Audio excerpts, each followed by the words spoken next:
अगर आपने कभी मिरर के सामने अपनी आंखों को क्लोजली ऑब्जर्व किया हो और व्हाइट पार्ट पर एक येलो या पिंक मास देखा हो तो नेचुरली सवाल आता है कि ये क्या है।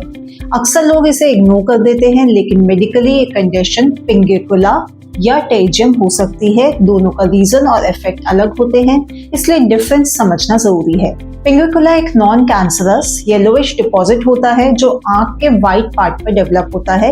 ये कॉर्निया पे नहीं चढ़ता और यूजुअली आंख के कॉर्नर में ही रहता है। इसका मेन रीजन होता है long term UV light exposure, साथ ही धूल, हवा, पोल्यूशन और इंक्रीजिंग एज। जो लोग ज्यादा आउटडोर काम करते हैं या धूप में रहते हैं उनमें पिंगुइकुला ज्यादा कॉमन होता है। इंपॉर्टेंट बात यह है कि पिंगुइकुला ज्यादातर हार्मलेस होता है और विजन को इफेक्ट नहीं करता। सिम्टम की बात करें तो पिंगुइकुला अक्सर बिना किसी प्रॉब्लम के होता है। कई लोगों को तो पता ही नहीं चलता। आई डॉक्टर रूटीन चेकअप में बताते हैं।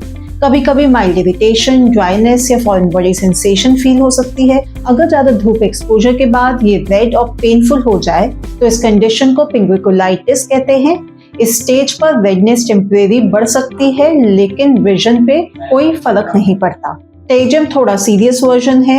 ये भी व्हाइट पार्ट से ही शुरू होता है, लेकिन फर्क ये है कि ये फ्लैशी पिंक या रेड टिश्यू धीरे धीरे कॉर्निया के ऊपर ग्रो करने लगता है प्यूपिल की डायरेक्शन में।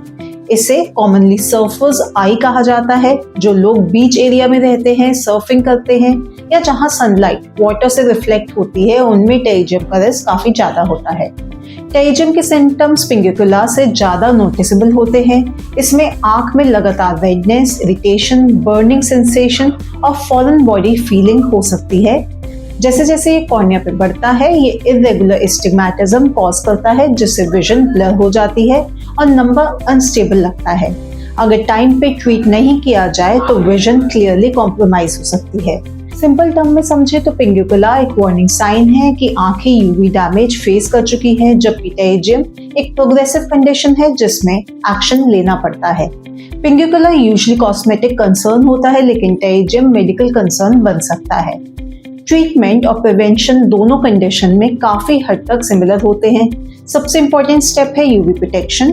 प्रॉपर यूवी 400 सनग्लासेस और वाइड ब्रिम हैट्स सिर्फ फैशन के लिए नहीं होते, बल्कि आंखों को लॉन्ग टर्म डैमेज से बचाने के लिए एसेंशियल होते हैं। साथ ही लुब्रिकेटिंग आई ड्रॉप्स ड्राइनेस और इरिटेशन कम करने में मदद करती है, स्पेशली डस्टी और विंडी एनवायरनमेंट में।